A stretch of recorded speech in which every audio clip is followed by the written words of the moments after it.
नमस्कार, मैं डॉक्टर सौरभ मुखर्जी। मैं स्पाइन सर्जन हूँ। मैं सूरत में प्रैक्टिस करता हूँ। क्या आपको कोई किसी भी प्रकार की स्पाइन हो, कोई और दूसरी कोई सर्जरी का आपका प्लानिंग है?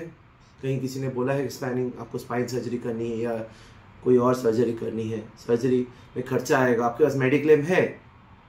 अभी आपको पता नहीं कि मेडिक्लेम कैसे इस्तेमाल होता है। काफ़ी लोगों को मालूम रहेगा, काफ़ी लोगों को नहीं भी मालूम है जो पहली बार यूज़ कर रहे हैं।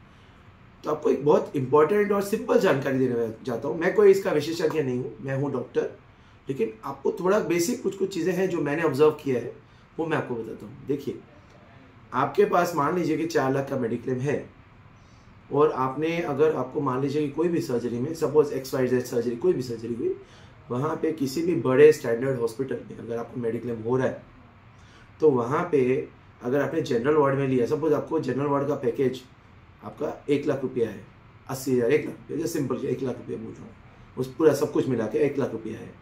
उसका रूम कैटेगरी आपका, उसका रूम का भाड़ा 2,000 रुपये है, 2,500 रुपया जनरल वार्ड का है, और ट्विन का 3,500 या 4,000, स्पेशल रूम का 5,000, डीलक्स रूम का 7,000 जैसे है।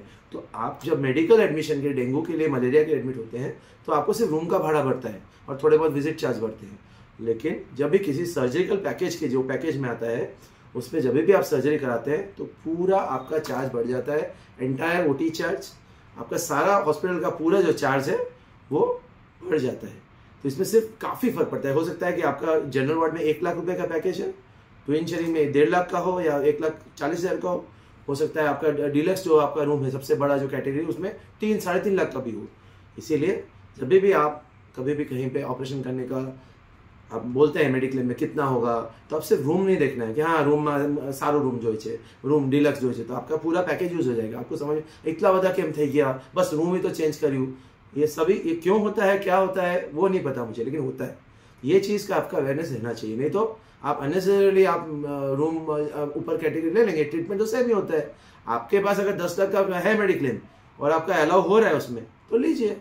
अगर आपका 3 लाख का मेडिक्लेम है, आपने उन्हें नहीं मारा, तो रूम सारू जो है, तो पूरा पहले से आपको स्टार्ट हो सकता है। उस रूम के चक्कर में आपको 3 दिन में आपको 50,000 रुपये अपने जेब से भरना पड़े उसका। इसीलिए मैं बोल रहा हूँ कि जब भी आप लेते हैं तो वो उनको बोलिए कि आपको पैकेज जनरल नहीं बताओ, टोटल तुम्हारी ट्विन नहीं बताओ, तुम्हारे डीलक्स नहीं बताओ, ऐसे करके पूरा क्लियरली जो भी हॉस्पिटल है उसे क्लियर लीजिए और तब उसके बाद डिसाइड कीजिए। नमस्कार, मैं डॉक्टर सौरभ मुखर्जी, मैं स्पाइन सर्जन, मैं जेनॉन में प्रैक्टिस करता हूँ। कुछ भी ऐसा सिंपल सा क्वेरी रहेगा स्पाइन रिलेटेड, तो आप मुझे जानकारी दे सकते हो मैं इसको। Thank you.